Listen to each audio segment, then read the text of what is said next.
Hello, my friends. Hello, my life warriors, wherever you are in the world. Welcome to the Day In, Day Out podcast. Woo! Today on episode 332, I have Kerry O'Connor on the podcast. She is a career change transformation coach, harnessing the power of the subconscious to upgrade your life.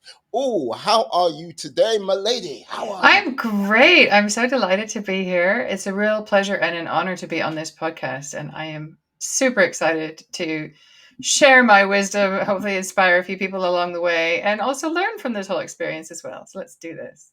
Yes, you know what? Like one of the things what stood out to me when I was doing my little bit of research, looked on your LinkedIn profile, you went from Germany all the way over to Haymarket. Yeah, in like Hammersmith. Like, yeah, Yeah. I did a temp role or two in like Haymarket back in the day. So I was like, Haymarket, oh my God. It's like Yeah. you yeah. I think pretty much everyone's worked at Haymarket at one point in time or another if they've lived anywhere near London. I think. But yeah, I have a very strange past. So I'm originally American. Mm, And one of my two degrees is German. And my hometown was a sister city of a village in Germany. And they had my CV and they got me my first kind of professional job. It was an internship working for a company, and they ended up giving me this job as head of internal communications for their joint venture, like my very first job ever. My other degree was in internal communications because they yeah. didn't really know what it was at the time. They're like, oh yeah, just go do this like little project. And I ended up running internal communications for this joint venture for like 5 years. And then they moved me to the UK. That company moved me to the UK, and I then since transitioned to take on other roles, one of which was being the head of communications for Haymarket.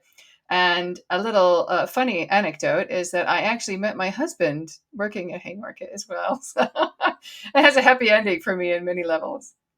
Yes, like all I've got to simply say is yes, when it comes to any media company, back in the day, and still a little bit in this day, yeah, when there's a social gathering and the drinks are flowing, happy things happen.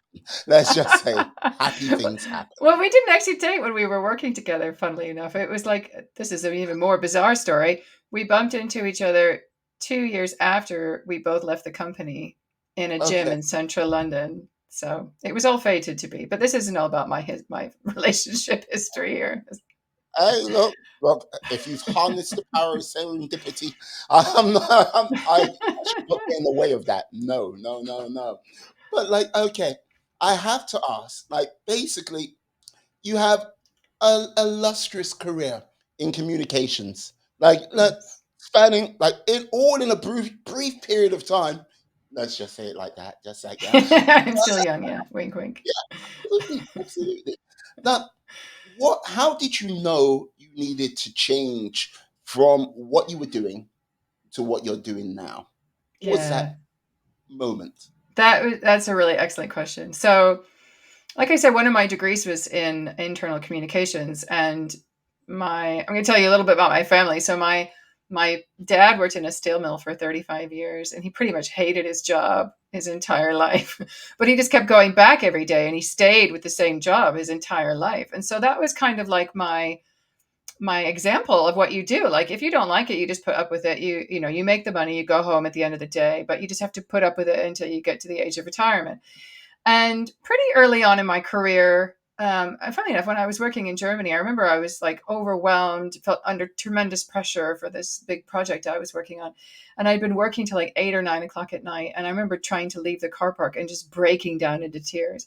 And I look back now and I'm like, wow, that was just such a sign that I was truly miserable doing this job. But there was something inside me that drove me to keep doing it because the Mm, example I'd had was like, you have a job, you keep a career, especially if it pays you lots of money. Gosh, the worst thing on earth you'd want to ever do is leave that.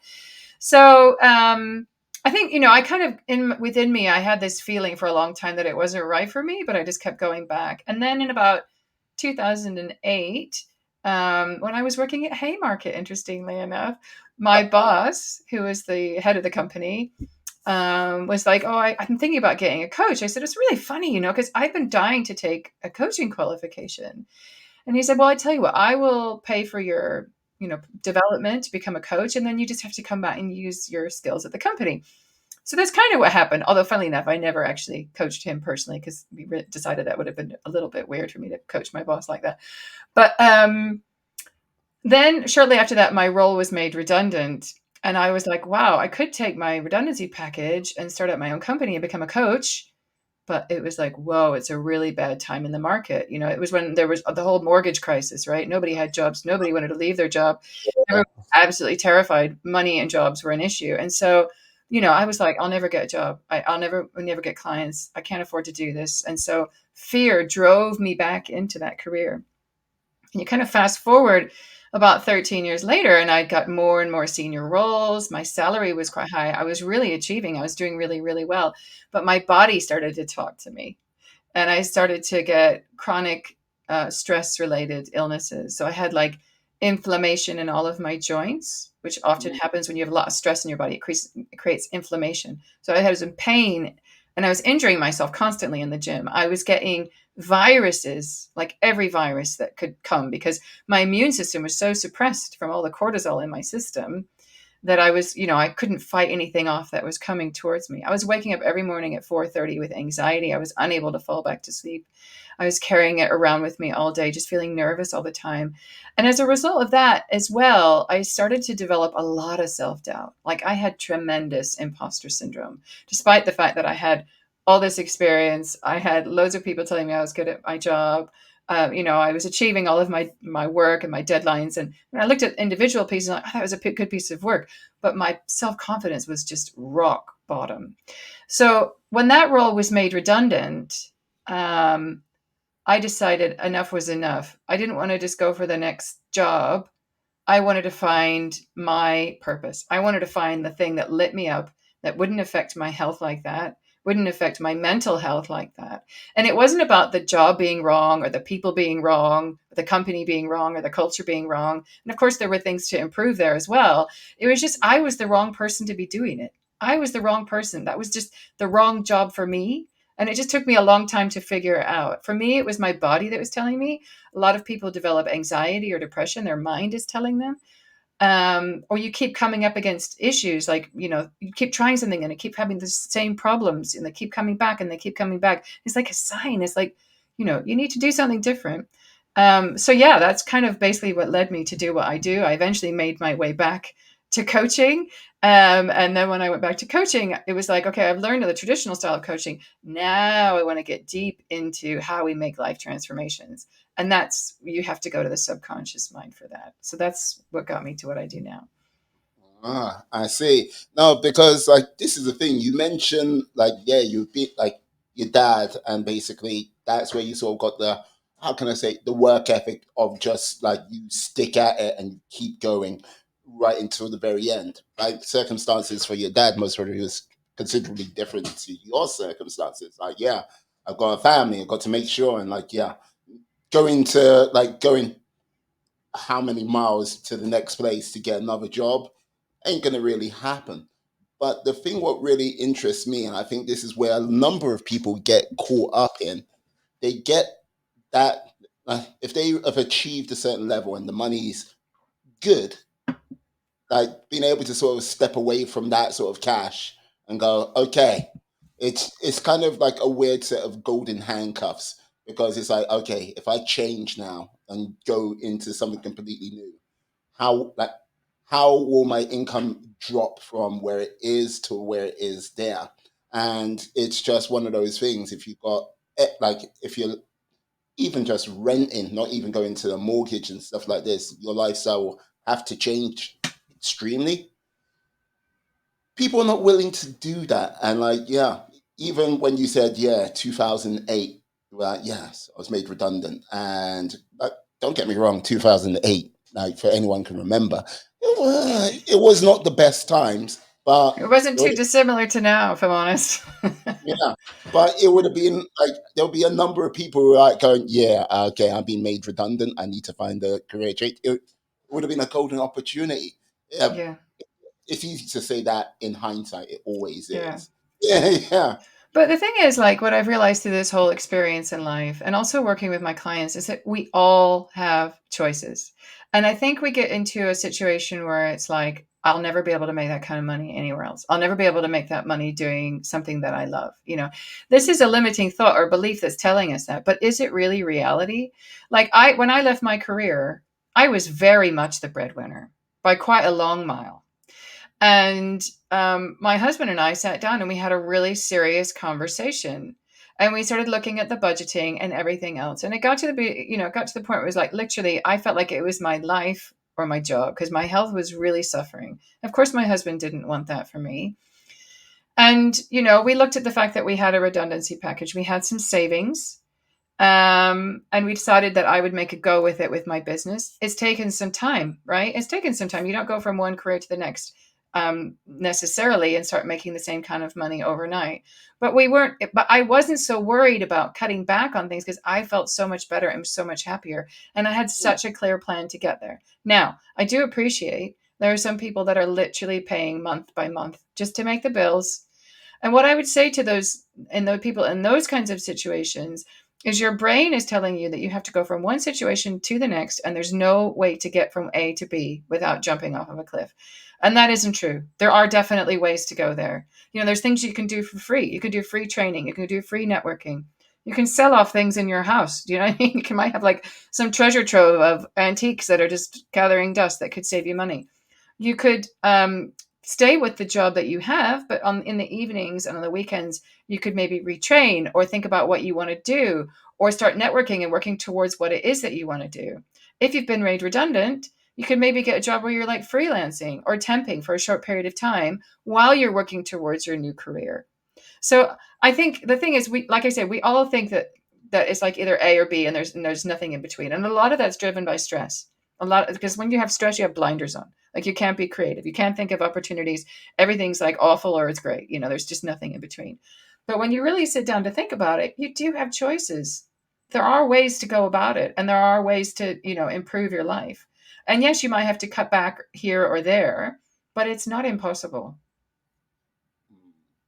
No, this is the thing. I agree with you that yeah, we always have a choice. We can make it to go left or right. It's just sometimes with many people because they haven't seen someone walk the path uh, to that wherever their sort of dream destination is or where they believe they should be at. They find it that much more difficult to sort of like have that get up and go and like sort of even though you say it's not a leap, but there is kind of a leap of faith what has to go with that within themselves and with what they want to go to. So it sometimes I would say what you've said, I agree with. It's always the easiest thing to say, but the execution, I think many a person has a problem with that. And hey, it's how it Yeah. goes.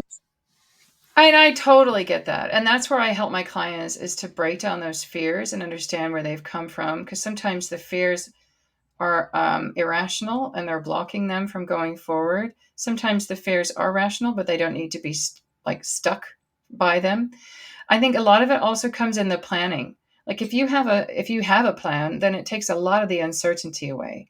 A lot of people sit there and go, I haven't the slightest idea how I'd even go about it. And then you sit down and you work out a plan and they're like, oh, I feel so much more relaxed now because I can now see how it can happen. I can now see how I can do it safely and securely and, in a way that makes me feel good and that kind of thing. The other thing I'd say is, at what expense, at what expense are you continuing on the path that you're on, the expense of your health and your well-being and your family and all of those things? You have to weigh up what the differences are and whether or not it's actually worth it. And there's literally no expense to just exploring it and thinking about it and thinking of the possibilities and looking at options. I think a lot of times people just say, "Oh, it'll never happen. I'm just not even going to bother to think about it." Well, no, if you don't even think about it or dream about it or start asking people questions about it or start networking with people who might actually do the kind of job you want and maybe making the right connections to help find the role that you want to have, then no, it's not going to happen. You do have to take some action. You do have to You do have to do it. And underneath all of that is self-belief. And that for me is the number one success maker. Because if you can believe in yourself, then other people will too. If you don't believe in you, then other people won't. And if you can get that as your solid foundation, then moving forward with ease is a lot. Moving forward with ease is easier, but it's a lot easier and less effort to move forward because you're just like, I can do this. It's going to work out for me. I'm going to be all right. And you do totally believe in yourself. Yeah. Like this is the thing. I look, well, there are many people who just like, yes, there is no growth without some type of price paid or discomfort like Hmm. gone. And I think many people just like they think, oh, I can change without any sort of like without any pain or discomfort. Like, okay, you get a caterpillar, it does its caterpillar things. Like the reason why a caterpillar came to mind, I was reading The Very Hungry Caterpillar to my daughter the other day. So it's like yeah, Love it. but you've got to like um, consume, get to a point where you get your cocoon, put it, and it's not that transformation can't be an easy or simple thing. And like then even when like the caterpillar, like the butterfly, is trying to break through, like free of the cocoon, it has to struggle and fight its way out before it can like dry its wings and fly off to its next stage in life.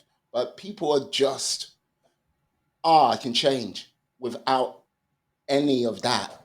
Yeah. And I think sometimes they're not delusional. I just think they're not aware of sometimes the price what has to be paid. And because there's always a price that has to be paid. Yeah, I hear what you're saying. And also, I'd also just like to say that on my profile on LinkedIn, my little emoji next to my profile name is a little butterfly because I'm all about the full transformation. Like, I help people not just change their careers, but literally transform their lives because we rewire their thinking, which helps them to perceive the world in a much more positive and healthy way.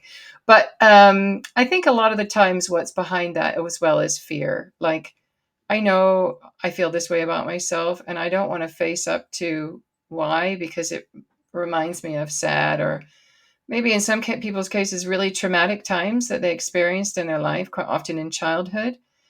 And what I'd say to them is, yeah, okay, it might not be comfortable to go back there and figure out what it is that drove you to have that belief or to have that feeling that's keeping you stuck. But what is your life like living with it? Wouldn't it be better to have a momentary experience where you face up to it and then move past it? And yeah, it's a bit uncomfortable in that moment, then live a lifetime of uncomfortability. And when you do that, it's such a freeing and relieving experience that you kind of almost go, why did I wait so long to do that? It's just like, what? And I can say that from personal experience because I was bullied a lot as a kid and I was really overweight as a child. And really up until I was about 30 years old. And I was made fun of a lot also as an adult. And my parents were perfectionists and I was actually sent to like Weight Watchers when I was like 10 years old and stuff like that. So I had a lot of like self-confidence issues from a very, very, very young age. And of course, I brought all that to work. And I didn't realize that I was doing that, but I brought all of those kind of insecurities with me into my workplace and into my relationships, until I met my husband, who's perfect for me. But I had some relationships before I look back and think, why was I wasting my time with him? It was my own self-confidence that drove me to be in the wrong relationships for me or the wrong jobs and the wrong career for me. But when I went through that process, and I shed some tears, I did shed some tears. But the thing that I've come out of it is I'm so self confident now, not in a cocky way. Like I totally know my flaws, right? And I embrace them. I'm self aware. I think that's what it comes down to. You're self aware. You appreciate your imperfections because that's what makes you unique.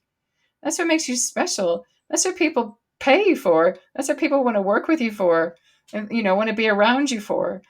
So, yeah, it's maybe uncomfortable in the moment, but it frees you up for a lifetime of ease rather than a lifetime of discomfort.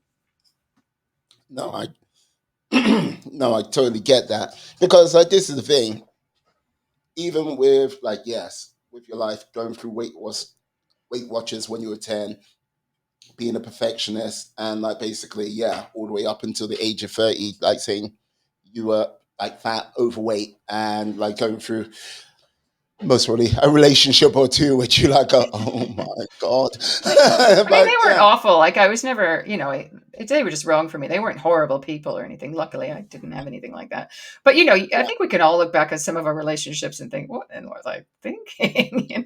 And I think for me, uh, it was self confidence. Yeah, yeah, no, but like this is the thing. Until you sort of like started to sit down and really sort of have that conversation and take a look in the truth mirror, which like can be beautiful and golden and like so many nice things there, but can also be, well, the truth is the truth and can be ugly and cold as well. And getting like being able to like go, okay, this is all of me, because I won't lie, like yeah, there's I look at the truth mirror and I look at the golden side for a good long time. And it takes a lot of hard work, dedication to be able yeah, to like have a look at the full spectrum. Because look, and I would always say, like, if someone goes, yeah, I know myself completely, I'll be like, whoa, you've seen and gone through the gambit of things where it's been very like great and very dark. It's like I always wary of someone who knows I know myself completely. No, no one does. You might know about 50 or 60% of who you are, but you don't know yourself completely. As much as you might spend all that time with yourself. Yeah. yeah. I think the thing is, you know yourself as well as you can. I think is what it comes down to. As long as you put the effort into getting to know yourself, I think self awareness is critical for being able to show up as like your everything. Like just be authentic. Like I'm not going to wear this mask because I know that I'm good at this and I know I'm bad at that. So I'm just going to go out there and be me. I think the freedom is that you don't judge yourself as much and you don't worry so much about how other people think of you. And that itself is just a gift. Like you just can go and be yourself. And like you say, knowing yourself, you don't 100% know yourself, and that's true. I mean, I don't think anyone can 100% do that at any time in their life, but life is for learning. I think we said that actually before we even started. Life is for learning, and that for me is the exciting part, because if I come up with, I still have challenging thoughts and beliefs, and I have my down days and bad moments. Like I'm not like perfectly happy all the time, Mm, but I work on it. Like if I notice it coming up, then I do something to work out, okay, where's this coming from? Why am I feeling this way? And I have techniques and tools to help me understand it and move beyond it. And I see those challenging moments almost in an exciting way. I'm like, oh, wow, what am I going to learn from this? What am I going to learn ah, from this? It's going to make my life better from now on, or going to make me be able to be a better coach or a better mother or wife or friend or whatever. And while it feels uncomfortable and difficult at the time, if you go into it from that perspective, then the outcome of it is way more positive than if you go into it from the perspective of this is really hard and because of that I'm just stuck. You're mm, there to learn from it. It's there to move you forward. mm. Like, or as you can put it, combating the gremlins, let's just say. Yes, I did a post on that the other day, funnily enough. Yes, absolutely. Yeah, no, like this is the thing. Yeah, like I think uh, I, when it comes down to it, I think if people did sort of like seek out that sort of inner growth within themselves to truly get to know themselves, like they would like there are going to be certain things and goals and like things which everyone's told this is their moniker, like this is the moniker of success, and they'll be able to understand what like that is a bit of a it's a mirage, it's a dream which is basically sold to like everyone at some time, and everyone buys those bag of beans and like yeah, it's like okay, but they'll be able to go okay, it's not the big house, it's not the car, it might be traveling to different countries, it might be like helping out in schools, it might be going, but to truly know what their sort of like, well, help them find what their possible purpose might be. That's one of the things I would say many people need to do more. And I know people go, I don't have time to do that. If you've got time for a streaming show on the regular. You've got time to, like, you know what I mean, sit down and have that conversation with yourself, or, like, you know what I mean, take a deep dive and look at yourself, you know?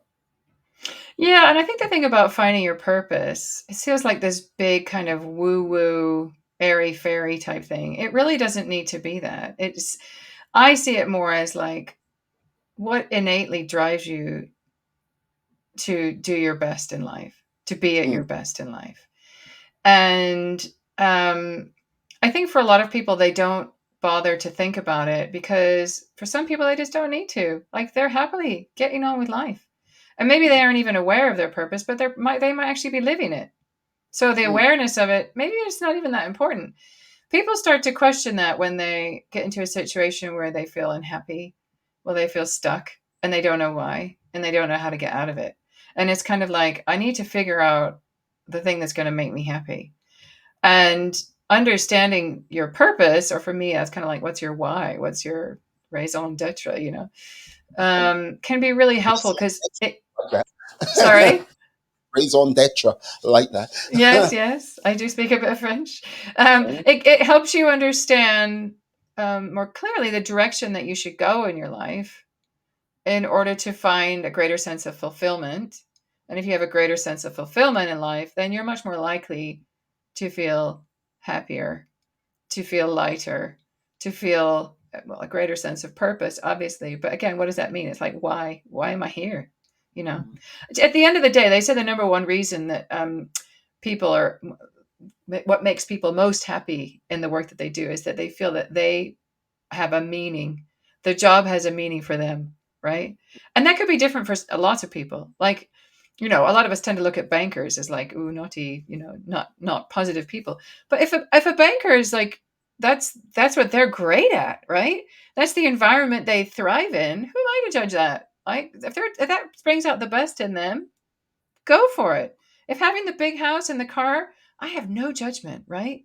If that is your thing and it lights you up and it creates incredibly positive energy within you and it shines out of you and it makes other people feel great, you go for it, right? But if you feel like what you're doing is dampening who you are and how you feel about yourself and your purpose for being on this planet is unclear because of all of that, then it's time to figure it out. No, no, I hear that and I like it. Like when people come to you, like trying to seek that new pathway, like they've got, like they want to do that leap of faith. Like, what would be some of the some of the key things to aid them in their journey? Would you say to them? Well, first of all, I think I always start with like, okay, let's work out if you are ready for a career change, because sometimes it's just they're in the wrong environment. Like it's the right job for them, but they're in the wrong company or they've got the wrong boss or whatever. So I do a little check with them. I call it, it's kind of a strange acronym, the DAMP acronym. So I check in with them and like, what's your desire? Like, have you always had this feeling that you're meant for more? That you're meant to be doing something different? Like, is there a desire within you that's kind Yeah. of been there, has always been there? Then it's about what's your attitude about your job? Is it like, are you blaming other people? Are you angry? Are you frustrated? Are you bored? Kind of what's your attitude about work? Then it's like, what's the impact it's having on your mental health? Are you feeling anxious about work, depressed, overwhelmed? How's it affecting your mental health? And then lastly, the P is your physical health. So, like, are you noticing changes in your body? Are you not sleeping well? Are you noticing that you're getting a lot of viruses? Like I said, I used to have nightmares every Sunday night, and I woke every Monday morning with swollen glands. Not like for 25 years, but near the end of my career, because of the chronic stress. Yeah. So I check in on all of those things. And what I say is, if you have issues with attitude, mental, and physical health, it might just be the environment or the job or the boss, right? And you still Mm, love what you do, then it might just be the environment or the boss or something. But if you've got that desire, it's always been there. It's just not going to go away with the next job and the next boss and the next company. So that's where you need to go. Then you need to really think about actually a career change. That's where I need to focus my attention. Then to work it out, we start with talking about what's going on in your head when you think about work. What are all the limiting thoughts, fears, and beliefs you have about yourself? You have about work, and you have about money, because money is a big one. And we work through that to understand what's the big kind of mental thought that's blocking you from leaving the situation you're in that's making you unhappy and harming you, and allowing you to move forward to doing something different. As well, how having all of that and all of the chronic stress can stop you from figuring out what it is you want to do, because you put so many limitations on yourself when you're afraid, and the stress itself stops you from being creative. So we work on kind of like their stress levels as well, and then we go through a process to I use a couple of different tools to help them work out the ideal kind of situation they need to be in to get really get them feeling energized about what they do. And these are things that just don't go away no matter where you go. Like, you have to have these things. And for me, I worked out I had to be a subject matter expert. I needed to feel autonomous and independent, and I needed to have a good life work balance. And without those things, didn't matter how great the job was, I was just never going to be feel truly happy. And when I realized that, I look back on my career, I'm like, I never had any of that. No wonder I was so miserable. So now, like, owning my own company, setting my own hours, talking about the subconscious mind, which I'm absolutely obsessed with, I get really excited because I'm like fulfilling all of those things. So we work out like what is the thing that's going to be work for your unique energy. And then we go through like kind of a practical coaching experience where it's like, okay, let's brainstorm out all the different ideas. Let's open up all the possibilities, as crazy as they sound, right? Then we kind of balance that with like, what are the pros and the cons? And while we're doing all of that, we're looking at all those things that I talked about that are kind of like energizing you. Well, how does that map to that role? And how does that map to that role? And it helps you understand the types of roles you should go after and the things you should avoid. And then we might kind of like bucket it down into like, I don't know, a couple of different things, or it could become a very clear answer. But if there's like two or three different things, then I work with them to do some reflection, and also even maybe go off and speak to people who do those types of roles to understand a little bit more. What's the day-to-day like? What's the environment like when you do this kind of thing? Who am I going to be working with in this type of role? Maybe they go to some networking events to understand what those people are like, so they get a little bit of a toe in the water without having to like take this massive leap. And then when we've done all of that, then we work on a robust plan to go after it, which has very clear stepping stones towards getting them there, which are often around, how am I going to maintain my financial stability? How am I going to make sure that I stay happy? How am I going to keep my stress levels low? And through the process, they're learning all the tools and the techniques that help them manage their mindset. So by working with their subconscious mind, that you can do every day to just keep, if I had let's say this didn't happen to me, thank goodness. But let's say today, before this call, I would have been like, oh my gosh, I'm going to come across terrible on this podcast. I might have spent 5 minutes doing like a visualization exercise, or I might have started saying affirmations to myself, or there's a technique I use called emotional freedom technique, which helps you speak with your subconscious and rewire your mindset. It's super effective in the moment, highly studied by science as well. And they learn all of these things so that they can manage their own mindset. Because for me, success is when my clients feel like they can do it on their own. If they feel like they have to keep coming back to the coach to help them live their life, then I've not done my job, right? So my clients go away feeling fully empowered. No, like this is the thing. Yeah. Well, like, yeah, have a returning customer again and again and again. Well, it No, depends. I mean, like, I don't want them to feel stuck forever, right? But life changes and challenges come along, and people do come back to work with me on different challenges that come up in their lives, right? That's not to say I've never worked with people after the fact. But when they feel like they have to just keep, it doesn't happen with me. But I know it has with other people where they feel like the client just keeps going and going and going. It's like this rolling client, And you look at traditional therapy, oftentimes people could be in it for years and years and years and not feel like they're making any progress. Whereas with coaching, and I'm not anti-therapy by any stretch of the imagination. I don't want it to come across that way. But with the style of coaching that I do, it's about moving people forward quickly and confidently and enabling and empowering them to manage their mindset moving forward. help them move far and fast at the same time. And confidently fast, yeah. I'm not trying to rush people either. No, but like this is the thing. Like, yeah, I've what I get from that part of that is, yeah, change is a contact sport. Without that sort of contact, you will never be able to sort of change into like from where you are to where you want to go to. Because you have mentioned, yeah, getting people out there networking. a number of times in our conversation, and like I look at it and go, yeah, oh, networking just over LinkedIn? No, no, you're like, no, go out there, meet people, have a conversation. Am I Yeah. wrong in that, or is it just, hey, you can do it all over LinkedIn? Don't worry about it. Hey, Well, I think it kind of depends on the individual. I mean, there's going to be people listening and they're like incredible introverts. And the idea of going into a networking session, especially if their self confidence is quite low, which was what happened to me a few years ago. Believe it or not, I'm very outgoing, but I'm also an introvert. And so the thought of going to a networking session face to face a few years ago was just like truly terrifying to me. Like I just couldn't even like stomach the idea of it. So I can empathize with them. I mean, I think if that's the case for you, then that is a number one sign that you need to be working on your self confidence, and that's why that's the foundation of everything that I do with my clients is self confidence. But saying that, like I've done some incredible networking over LinkedIn, but I actually have I've been having like one-to-one face-to-face conversations with them. I've developed clients from my posting on LinkedIn. I've got people supporting me, like reposting my content because they love it. And we've had conversations.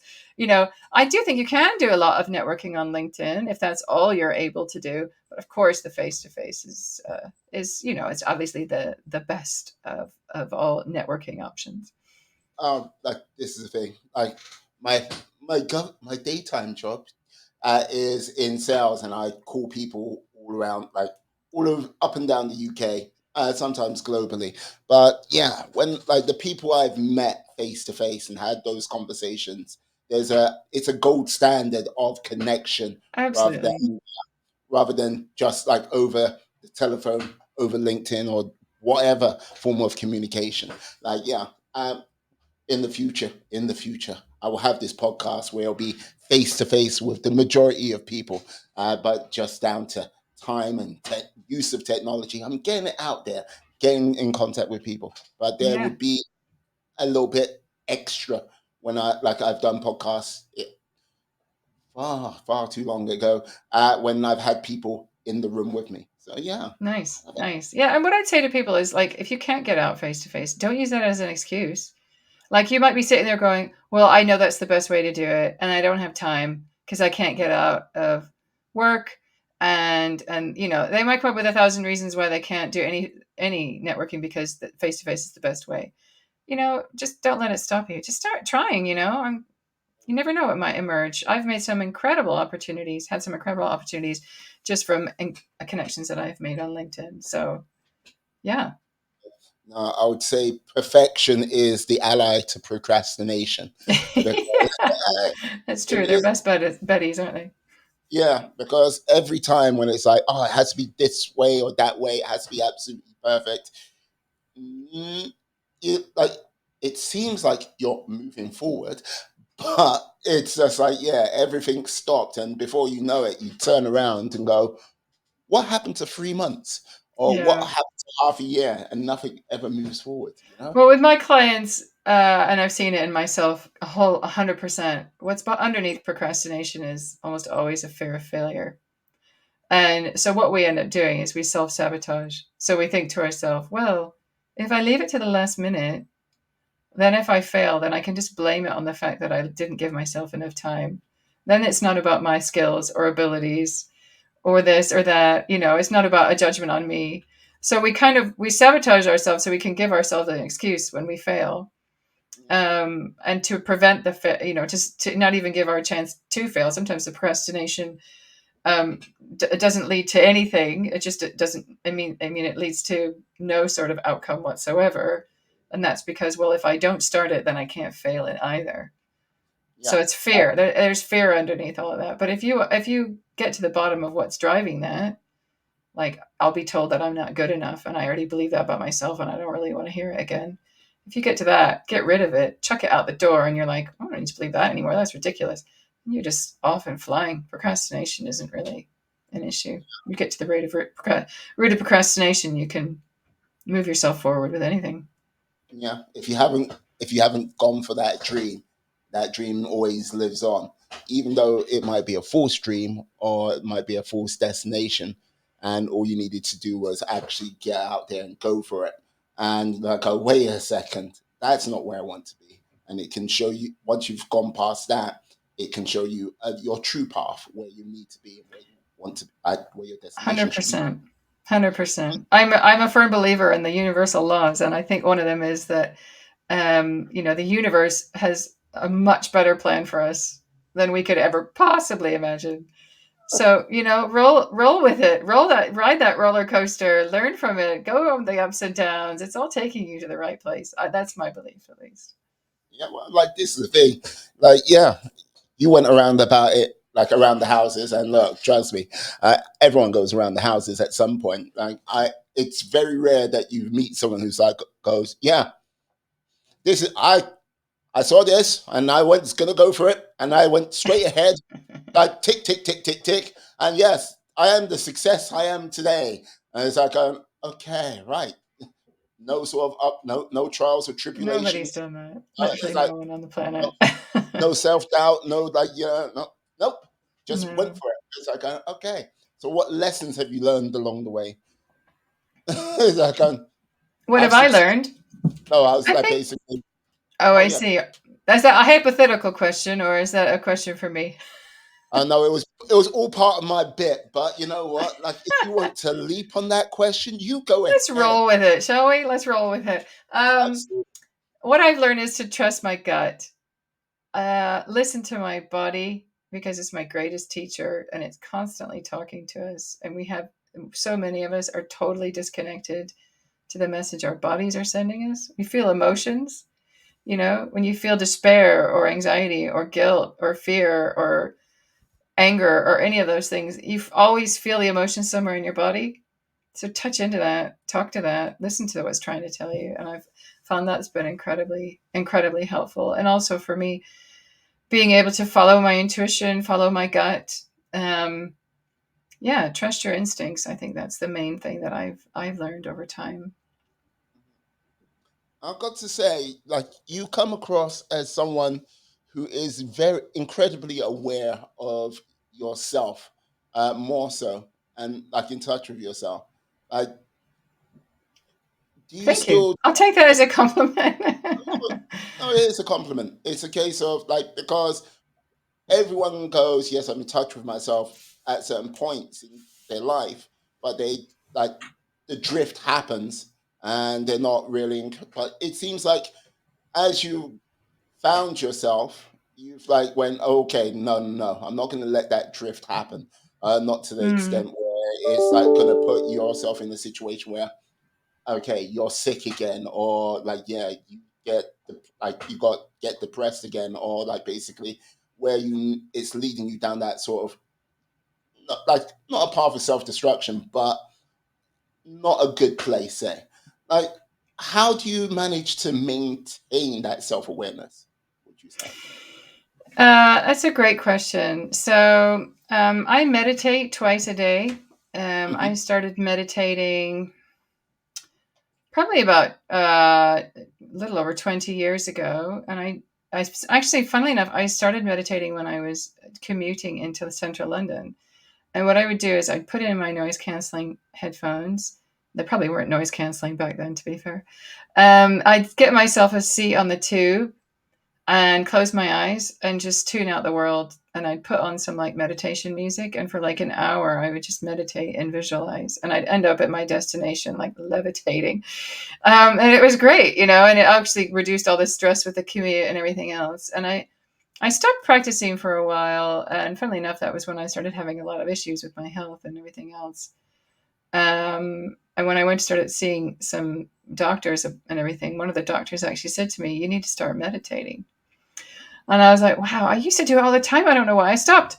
So that was, yeah, probably a good 6, maybe 7 years ago. I maybe not. I can't remember exactly, but anyway, it was quite a few years ago now. And I meditate now twice a day. I wouldn't trade it for anything. And the beauty of meditation is it's not only healing for relieving stress, it also makes you more mindful about what's happening in your life when you're not meditating. And when you're aware and more mindful of what's going on around you, you can be more aware of the thoughts and the feelings that are coming up in you. And when you're aware of something that's negative that's coming up in you, then you can take action. And the ways that I take action, I talked about emotional freedom technique, which is like you basically do tapping on your acupressure points, Okay. and it's been shown to reduce 43% of cortisol in your system with just one session of tapping. And what it does is it stimulates the vagus nerve, which is your like calming nerve in your system. And it allows you to talk about the things that are like you're upset about, worried about, scared about, or whatever. And it does it in a way because you're so calm when you're doing it. You can do it in a way that you feel safe. You Mm. stop the repression, because the worst thing that can happen is you repress. You're like, I'm not going to feel that, and then it just kind of has a way of exploding and coming out in all the wrong places in the wrong time. As soon as you feel it coming up, you kind of like go there. You're like, what's this trying to tell me? You understand it, you neutralize it, and then you start to tap in some positive stuff, and then you feel like so much lighter and happier, and you have much more perspective. That's one of the techniques that I use. I use a lot of affirmations throughout my day, just reminding myself, of the opposite of what I don't want to believe, or to reaffirm the things that I really do believe or want to continue to believe. Um, I use a lot of visualizations as well. Visualizations, again, scientifically proven. I mean, there's like 90% of Olympians use visualizations. People, it's quite common in the sporting world, but you can use it anyone can use it in their life to actually help them to actually create the outcomes in life that they want to achieve and want to, have come to them. So I use a lot of visualizations as well. They also feel amazing. And I sometimes record hypnoses for myself and listen to those as well, which is quite exciting. But I use all that kind of those techniques and more with my clients. But I am a person who practices what she preaches, and I definitely do all those things for myself. Maybe not. I don't do all of them every day, but they're essential. It's like I see my mental health, keeping my mind fit, as important as keeping my body fit, because they're one unit, right? And if your mind's not fit, your body's going to suffer. And if your body's not fit, then your mind is going to suffer. You got to work on both. And they're never all going to be 100% in balance. That's why it's continual work. I still have negative thoughts every day I need to work on, worries, fears. I'm human just like everyone else, but I just don't let it control me. That's the difference. Excellent. Excellent. Now, my final question I have to ask. I love that answer. Yeah, love it. My final question I have to ask is, yeah, where would you like this journey of coaching or your life journey to take you over the next few months, years? Uh, where would you like it to go? Oh, wow. What a big question. Like, you're Oh, asking me to enter one of my visualizations. So one of the visualizations I have is that I'm a public speaker because I love inspiring people. My background is communication, so I quite confidently stand up in front of a room of people and communicate. And I have an online program where I help people. It's partly self-paced and on-demand content that helps them, and then includes one-to-one and group coaching as well. So I see that continuing to build and grow and thrive. Alongside that, speaking, and I'd love to write a book. I almost started writing a book last year, and then I just got really busy. And then I kind of thought, well, if I'm getting busy, maybe that's the universe's way of trying to tell me that now's not the right time. So I'm just waiting for the right time. But I've got a book in me. oh, look forward to seeing that, reading that book. Yes, if it's even through headphones, audiobook, you can Yeah, see. I'm an audiobook lover. It'll definitely be an audiobook version as well. Oh, awesome, awesome. Ah, thank you, Kerry. Kerry, I have to say thank you very much to you coming on today. It's been a joy. It's been a pleasure having you on, having this conversation. It's been great. I agree. I've loved every second of it. You've got a lovely energy, and it's been just so nice to be in your presence. So thank you so much for having me. Oh, you hear that, my friends out there? It's a joy to be in my presence. Ah, there you go. Ego growing. Thank you. It's true. Nice guy. Can you tell the lovely people how they can find you out there in the big wide world? Yeah, so you can find me on LinkedIn, Karrie O'Connor. My first name is spelled Karrie. It's a bit of a unique spelling. My father wanted me to be a bit different. And O'Connor is with an OR at the end. I also have a page on Facebook and LinkedIn. It's called at Kerry O Coaching. And I have a private members Facebook group where I provide free training. There, you can also book a free call with me if you want to have a free career change assessment call just to see if working with me is right for you, and if not, to give you some tips to help move you forward. So, yeah, and one last thing I'd say is I also have a an assessment guide that helps you work out if you're ready for a career change, which you can also find on my website, which is KarrieO'ConnorCoaching.com.